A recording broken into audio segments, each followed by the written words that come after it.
You certainly won't remember this, but it was probably 5, 6 years ago. It was at a summit, a conference, and I didn't know who you were, but you and I sat together for lunch.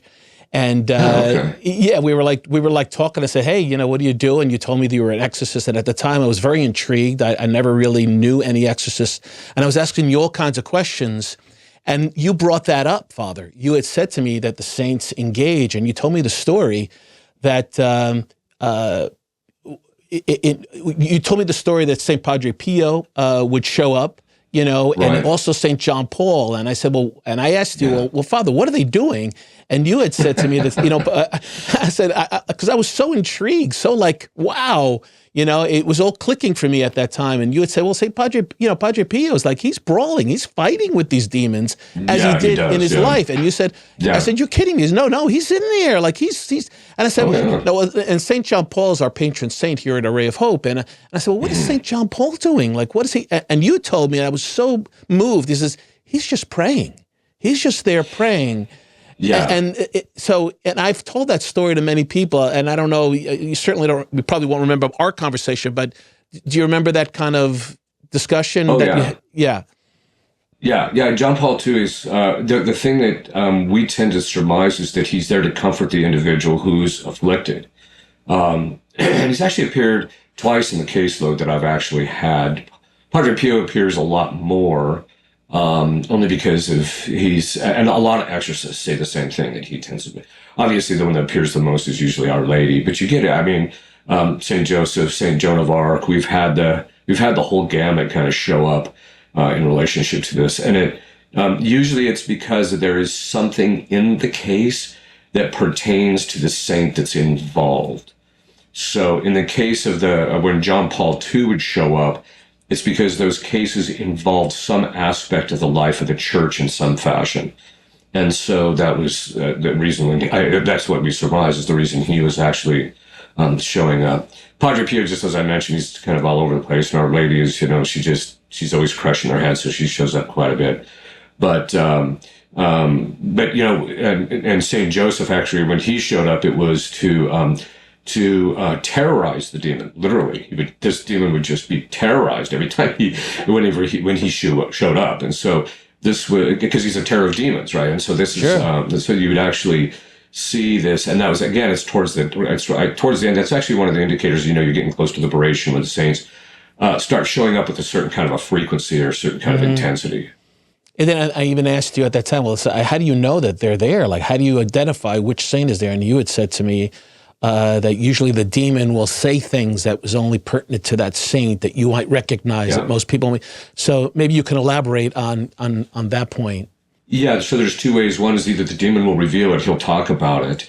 The other thing is something's happening because demon psychology is such, because I'd written this book on mental health, I decided as soon as I was an exorcist, I wanted to start to understand how demons function. I just started observing their behavior and the structure of their behavior, which is in the book Diabolic Influence, which clergy and mental health care professionals can buy. And then, as I mentioned, there's a cut-down version of Dominion, which doesn't have a lot of the stuff in it. But in the clergy version, what I was actually I was watching to see what their psychological patterns. Now, one of their patterns is that they're very, very focused on the power structure in a room or in a situation. And so, for example, if 5 priests walk into a room and the person's possessed, and if the demon's manifesting, he's going to ignore all the other priests except for the one who he knows, because sometimes it's revealed to them by Christ, who's going to be the exorcist. And so he'll hyper-focus on that guy because he knows this is where the power is. It's the same thing with in relationship to when the saints appear. So very often what you'll do is you'll see they're focusing on you as the exorcist because they know that's where the battle is. But when the saint appears, all of a sudden their focus shifts. So you can tell someone else is here, something's going on here. Their behavior changes. They also show a lot more fear and trepidation and things of that sort very often.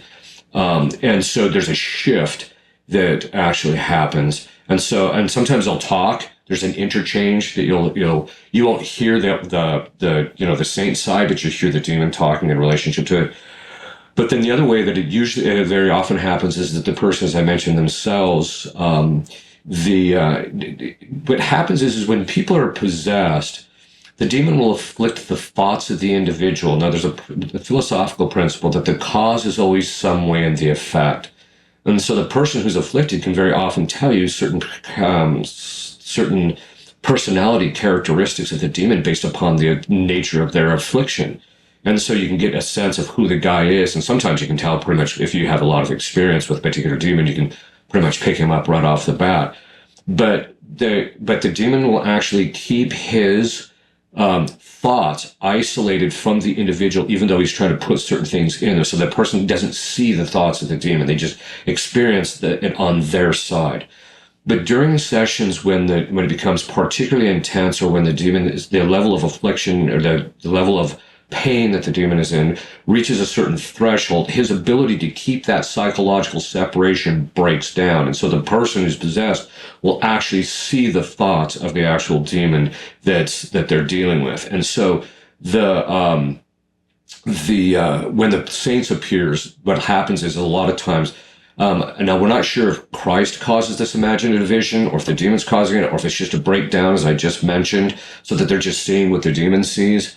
But then what will happen is that the person themselves will see the interchange and what the expression and what ends up happening. A lot of times you can tell what the difference is in those, because the person who's possessed, if the demon has a specific interior reaction to what's being said, the person, if it's the case where the demon's thoughts are being, there's that breakdown, they'll know what the demon was thinking and what he was experiencing, what his response was to it, whether he's angry or sad or what have you in relationship to it. So, but anyway, that's generally how you know.